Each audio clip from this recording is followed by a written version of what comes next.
Hi everyone, welcome back to Quick Guide.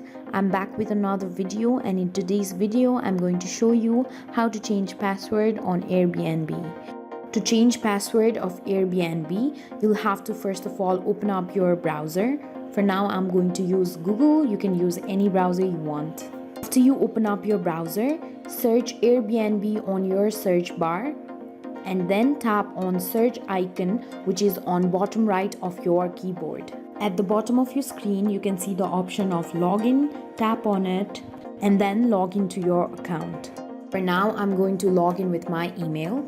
Enter your email address and then tap on continue. Tap on small square box in front of I'm not a robot to verify you are a human. Enter your password, and when you are done, tap on login.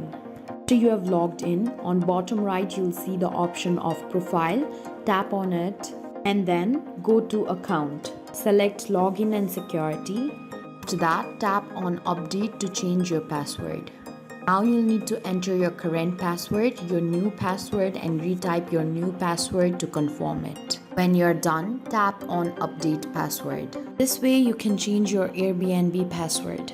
Thank you for watching. If you liked the video, please hit the like button. If you want to see more tutorial videos, hit the subscribe button. And if you have something to say, please leave a comment.